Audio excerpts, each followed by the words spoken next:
Darcy Hardy with the Hardy Group at eXp Realty. I am here today with Keith Pitsch of loanDepot. I almost said Home Depot. You're not the first and you will not be the last. I guarantee you. So that's fine. But great place to get your loans, even though it is a little bit of a cheesy name. A little bit. Yeah. Ouch. Talking the truth. Talking the truth. Well, that's what we do here. So super excited here to talk about all things real estate. So the real estate market in the Seattle area has been insane. And as the seasons change, the market changes, as are the rates. Absolutely. So we're here to answer some questions and give you some details about that. And we'll be back every month. Every month. To give you an update. Absolutely. But before we jump into all those fun facts about our updates and what have you, Darcy, how you been? I'm doing pretty well. Yeah. Yeah. I just turned 42. Big birthday. Big birthday. Yeah. We celebrated at this amazing restaurant. I was just going to ask, where'd you guys go out? In Redmond. It was this amazing restaurant. It's called Tropia. It's my favorite Italian restaurant in the area. Okay, good. I was going to say Tropia. So apparently it's a town in Italy. Oh, really? And the owner of the place is from that town. Sweet. So when we moved to this area, probably about 10 years ago, we had heard about it. And we've been going ever since. It's absolutely our favorite. And we brought our son this time. He's turning 10 soon. And it was the first time we brought him to a nice place. I mean, we took him. He regularly goes to Red Robin with us, you know. Nice. Kid appropriate. So, that's like the training wheels of restaurants. It is, right? It's completely the training wheels. Get them normalized to going out and like actually eating with utensils. Or I guess at Red Robin you may not have to eat with utensils, but anyway. So true. The first thing he said was, "There's so many forks and knives." Wow, huh? And I thought, wow, he's turning 10, and I still haven't taught him that. So we did a little etiquette lesson. Oh, nice. Yep. You from the outside through in. From the outside in. Yeah. Progress through salad, entree.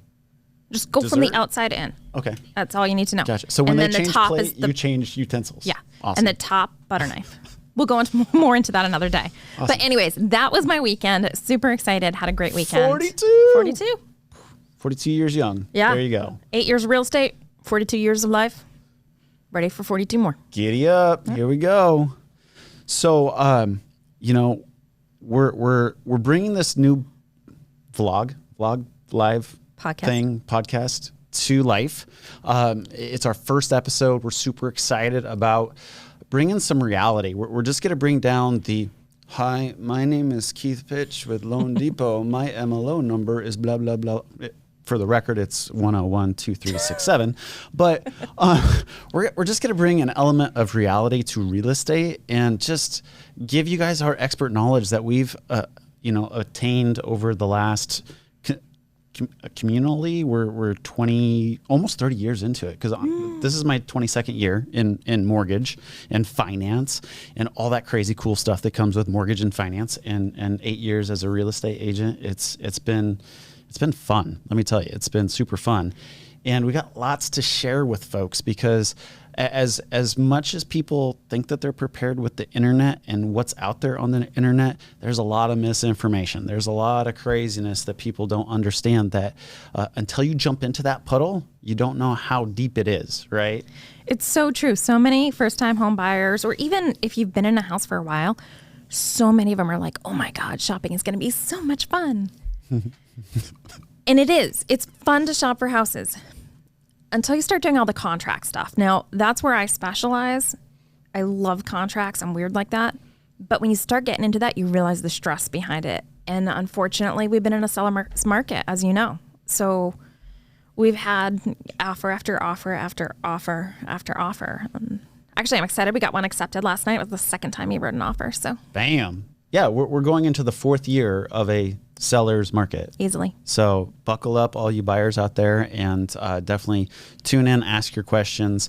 This is also a forum for you guys to do exactly that. Ask the questions that you have, that you're afraid to ask, that you think that maybe you could find a new way to buy that next house and sell that departing residence or what have you. If you have any of those questions, whether it's mortgage, real estate, or maybe even not mortgage and real estate, I used Trace and May this morning, just right before we went live to get my hair fixed. So, I mean, we do have personal hygiene questions. If you like Trace and May, I'm all for it. Anyway. Keith is the hair care specialist. I am the hair care specialist. But in all reality, it's definitely, I don't want to say, I will venture a guess and say that it's easy to go through the process if you prepare yourself. And what I think Darcy and I have repeatedly found through the last almost 30 years of experience is that people that prepare for the process are uber successful. They're uber successful, and that they, at the end of the transaction, are super relaxed about it and are ready to go move the boxes. And that's what their stress is about, is like moving boxes. Yeah, it's so true. I think it's common for us as real estate agents to say to other real estate agents, like, oh, do you have any feedback from my clients? Because this is the first or second offer they've put in. They're just not there yet. Mm-hmm.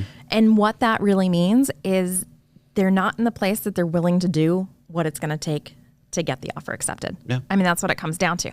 So if you listen and you prepare yourself ahead of time, you can avoid a lot of struggle by being able to get right in there and put the offers in that need to happen in order to get that offer accepted. And frankly, the earlier you do that, the better, because if you 4 or 5 months down the road, the prices are going to be that much higher. Yep. Absolutely. So let's set some ground rules.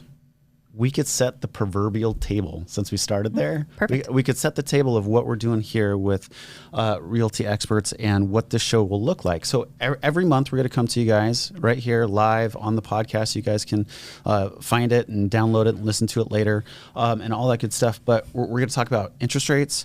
We're going to talk about some sort of craziness in advertising. There's a lot of things going out there in the advertising world too. I don't want to say necessarily misinformed, but definitely mislead the clients out there, whether you're trying to sell a house and then buy a house, whether you're just trying to buy a house for the first time. We're going to bring some examples to the show.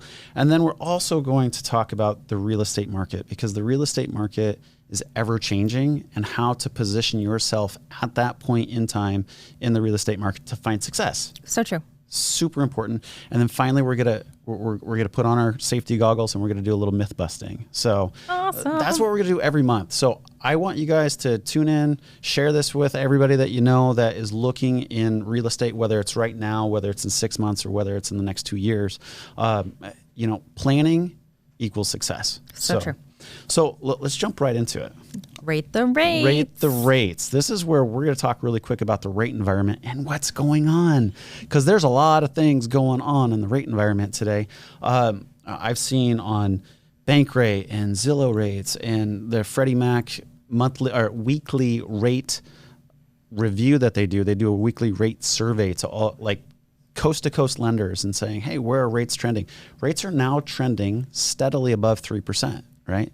So we've been spoiled, super spoiled. Like, how can I say this? This is like getting 2 dozen Frost donuts like delivered to you on your doorstep with a pint of coffee.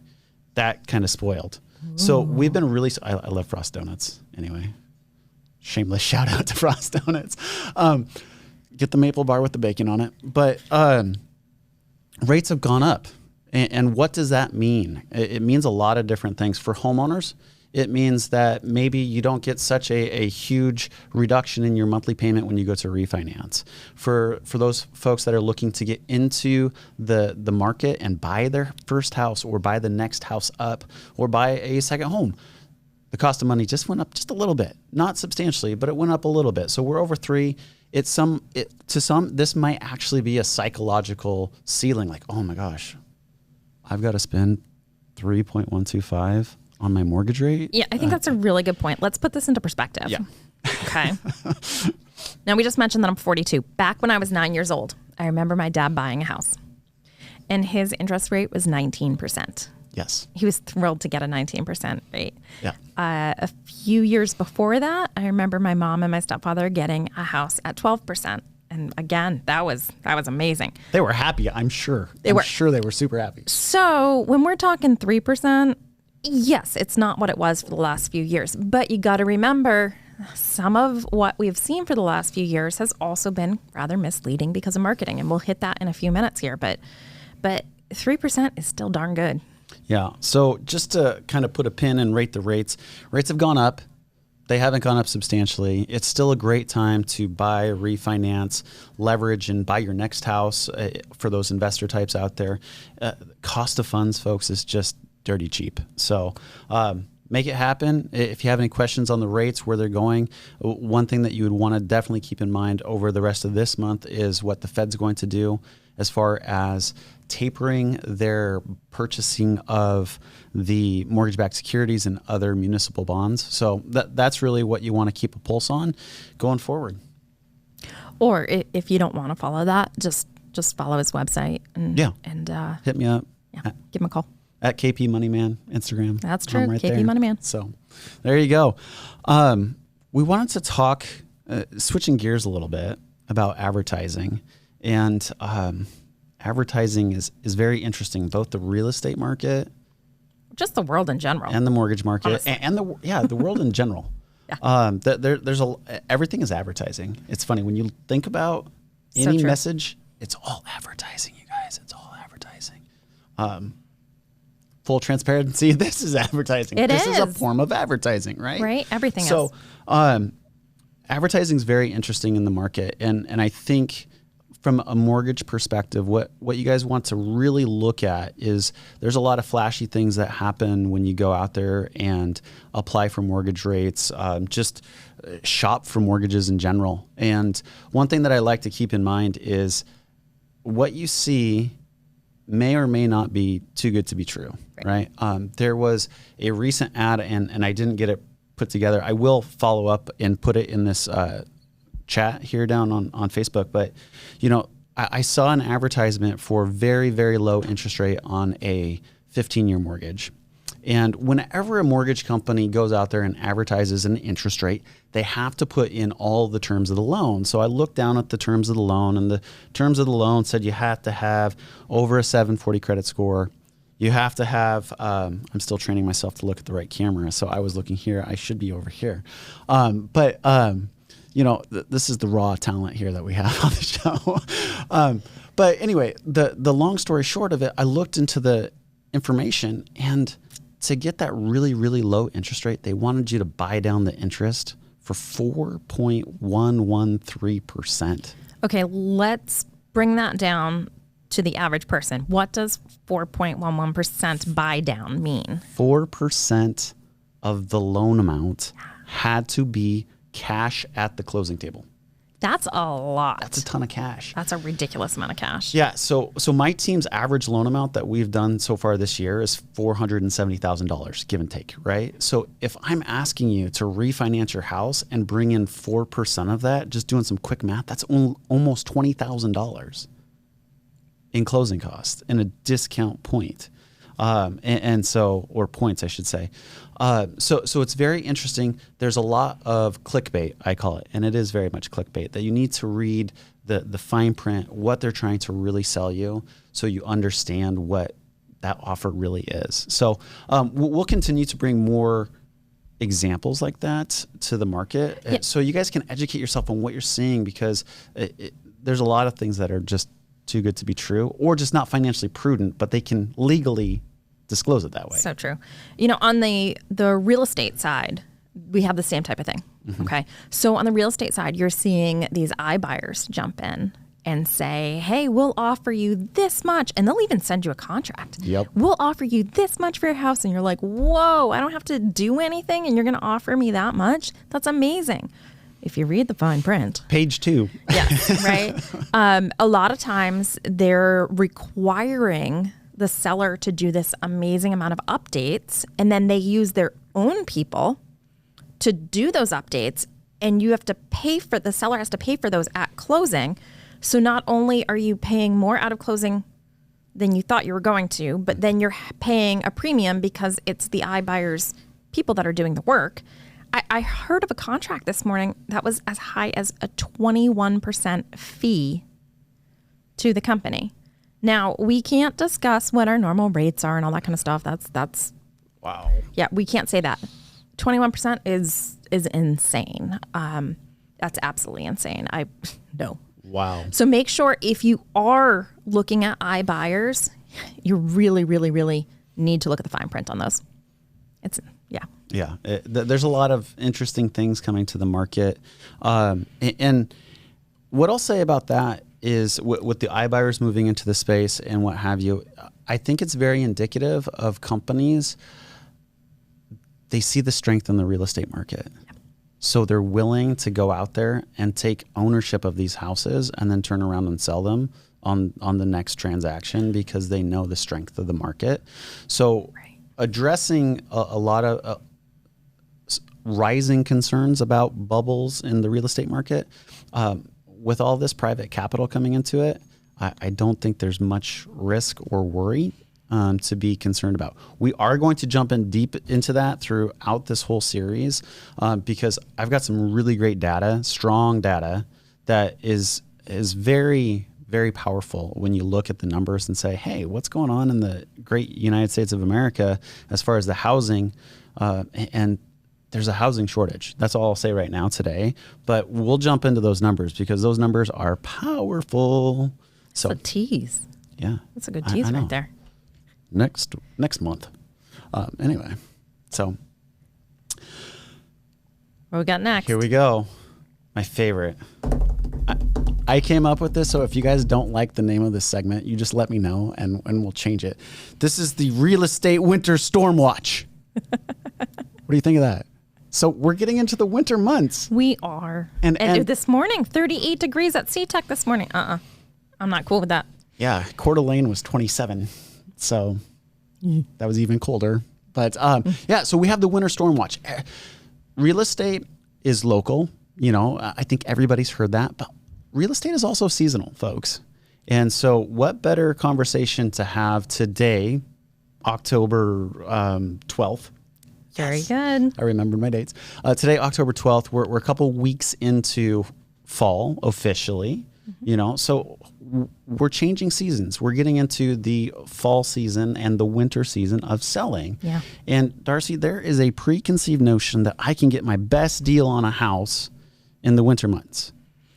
What do you think? What say you? Yeah. So it depends. That's my favorite thing in real estate. Every single situation depends.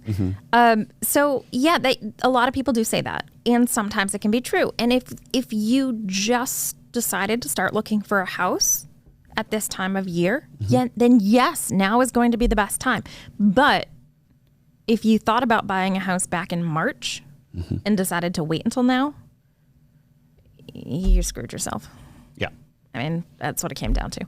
Unfortunately, that's just what it is. The market is jumping week over week so much that really you have to pay attention to what's happening right then and now. I do find the small exception to that, which held true before COVID, and it seems to be holding true during COVID also, is holiday weekends. People want to be spending time with family and friends and everything on holiday weekends, and oftentimes are not shopping for houses on holiday weekends. So oftentimes I can get clients in that I haven't been able to get into the market because they haven't been willing to go far enough or whatever during those weekends. So I've been following up with my pre-approved clients and I've been asking, hey, how's the shopping going? What's the pulse of the market? And the reoccurring theme is it's slow out there. So inventory is not coming on very fast. It's not. All that good stuff. So, well, we have those clients from San Francisco that have been looking for a place since June, really. Yep. And they're awesome. They're so active. Obviously, they can't be here the whole time. So I'm going and doing a lot of showings virtually for them. But there's been a few weeks now that they've said there's nothing that's hit the market that we're even interested in. And it's just slow.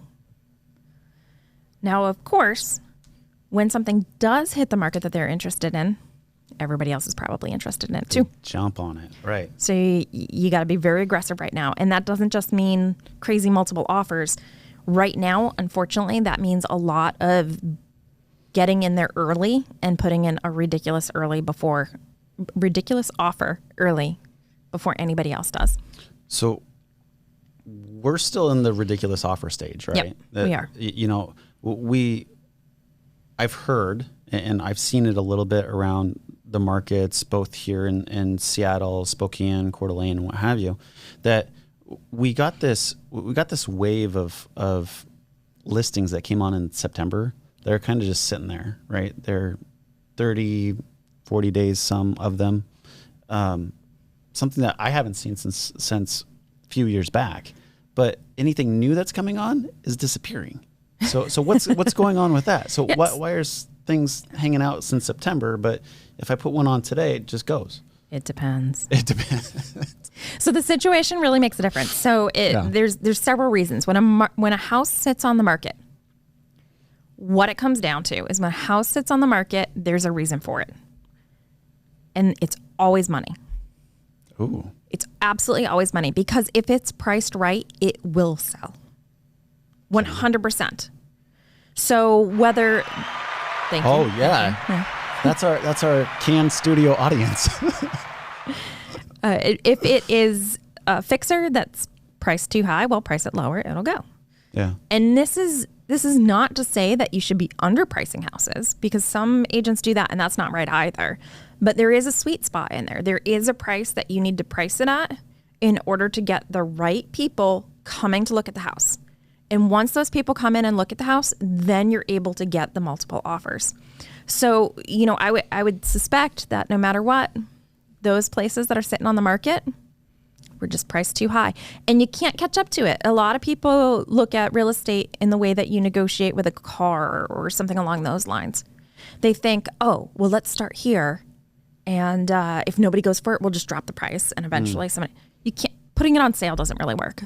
Gotcha. Right. You got to start a little bit lower, and then you can possibly get multiple offers. Like trying to bring it down, that's to me, it sounds like it's blood in the water in Kiss the death. In the Shark Tank, right? Yeah. So bye-bye. So would your strategy at that point be take it off the market and bring it back later? Or It depends. It depends. You're going to get that from me a lot. You know, every time, people don't realize for a realtor, it's constantly changing, right? Mm-hmm. It's not just I do the same thing over and over again, because the house always changes. My clients change. The clients on the other side change. The agent on the other side changes. The lender changes. Mm-hmm. The escrow title changes. So all the players are changing and the product changes. So really you have to look at that individual product and judge it against everything else to see where it sits in the market.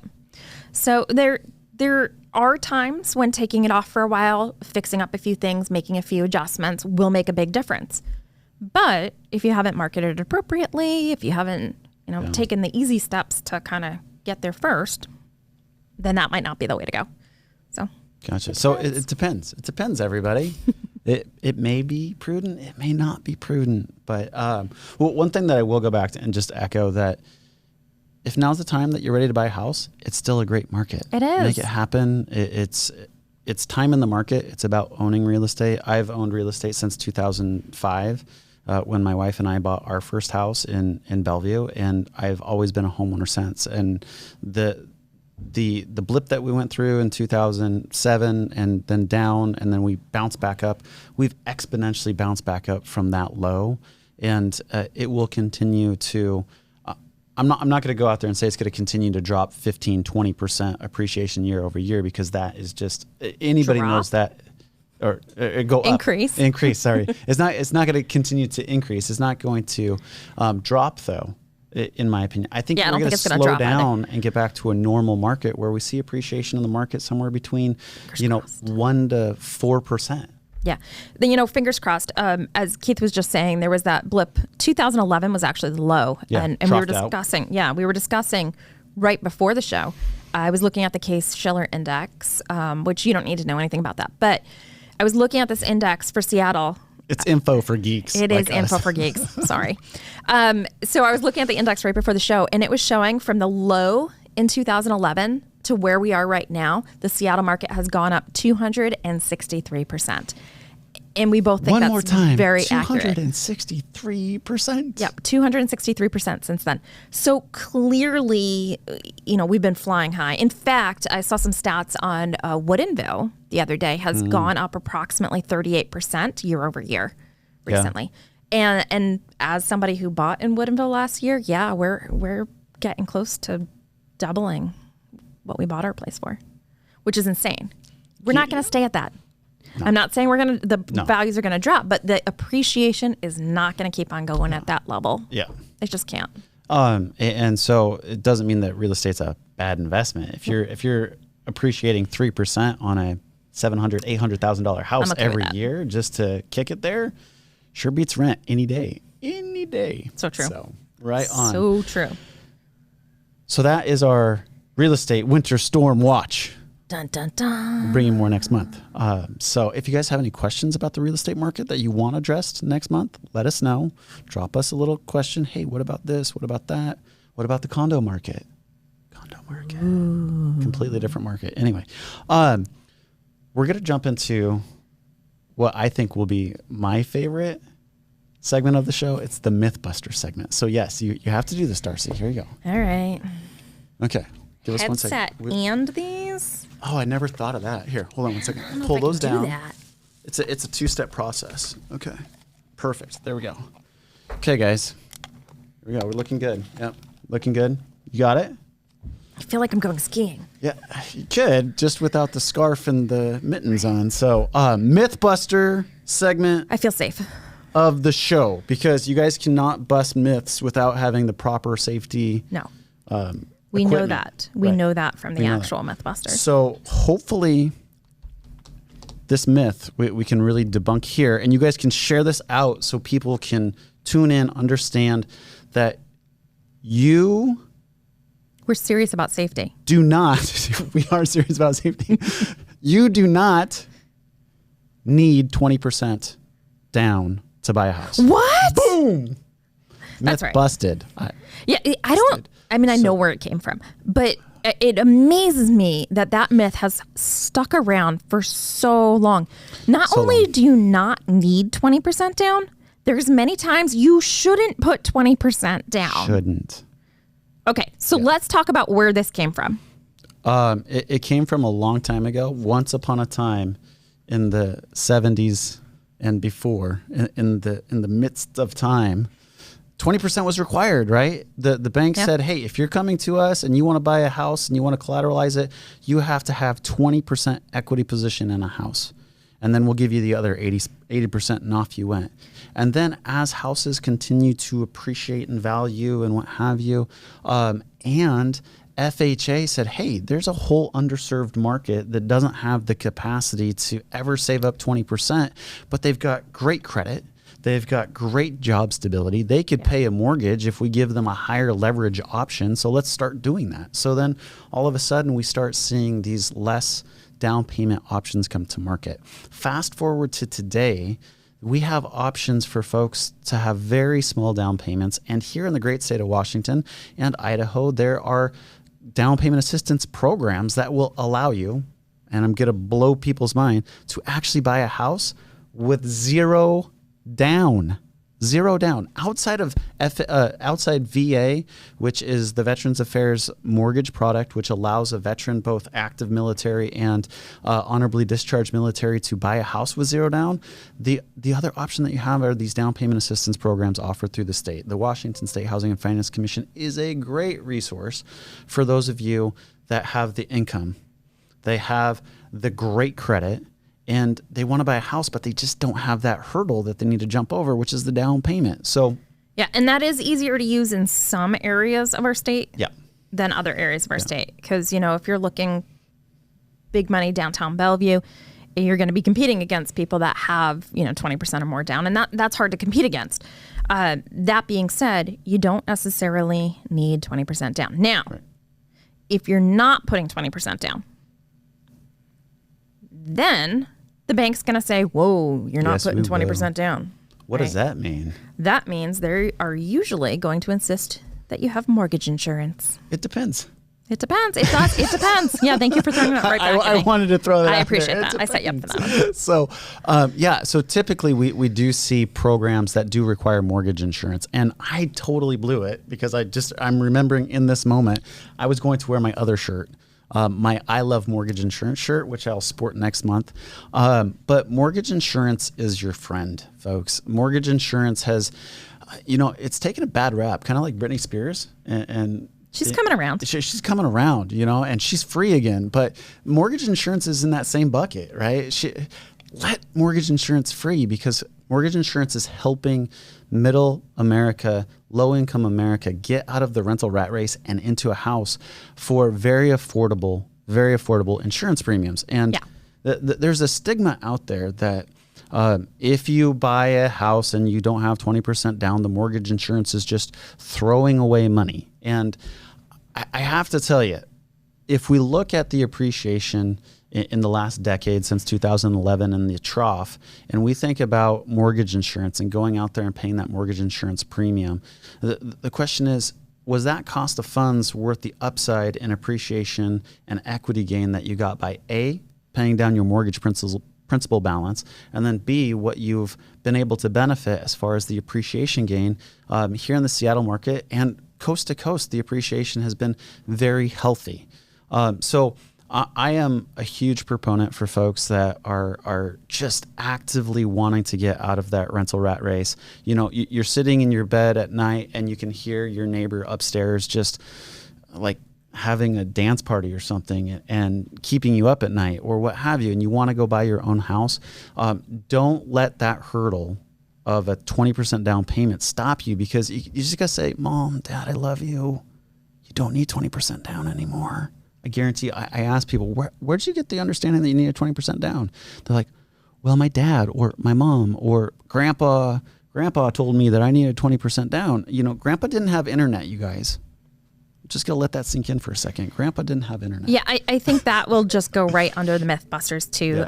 Yeah. Family is amazing. They're great support. Family and friends are amazing support when you're going through this. But unless they have bought a house in the area, the direct area that you're looking to buy a house. In the last 5 months. In the last few months, yeah.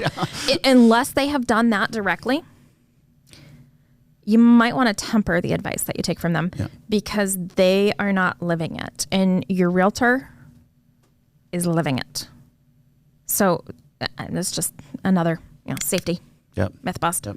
Myth bust indeed. So if you want more details, if you want to do a deep dive, I'd love to talk to you about not needing 20% down. So some things, I put this out on Facebook, man, when was it? It's probably about a month ago, that I said, here are 3 common things that could be cheaper than your mortgage insurance. And I said, your cell phone bill. Mine is. Your car insurance, your cable bill. Yep. Those 3 things could actually be cheaper than your private mortgage insurance that you use to buy a house with less than 20% My mortgage down. Insurance is cheaper. You did the wrong way. My mortgage insurance is cheaper than my cell phone bill. Oh, gotcha. Yeah. My mortgage insurance is cheaper than my Comcast bill. Yep. Me too. Yeah. Yep. And really, I'd rather throw $100 or $200 or something like that a month away on mortgage insurance and be able to get in a house. That's me. We like to call it investing, not throwing away. Well, so, but it's the way that you guys can get in if you don't have that 20% down payment. It's so true. So super awesome, super powerful stuff there. Well, we hope that we cleared up a few things for you today. I'm going to take these off because it's fogging up actually.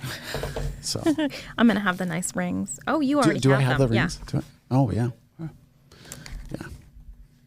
I'm going to go skiing later. You got the rings too. Yeah. Oh, yay. We're ring buddies. Thank you. But yeah, I agree with Darcy. I hope you guys found some great knowledge here, some information. We're going to continue to do this, as we alluded to, monthly. So we're going to be right here. Same time, same place, the second Tuesday. Second Tuesday of each month. Second Tuesday of each month. At 2 o'clock. At 2 o'clock. Second Tuesday. 2 o'clock. 2 o'clock. See, 2 for Tuesday, 2 o'clock, second. 2. Yeah. That's why we came up with it. I think someplace have drinks at that time. I don't know. But we're going to go with that. And next month, we're going to have a few different fun things to go over. But I think we're going to cover earnest money. Earnest money. It's the magical money that makes the contract binding. Yeah. So lots of good information coming up on that. Thank you so much for tuning in with us. excited to have you on our show. And we'll see you next month.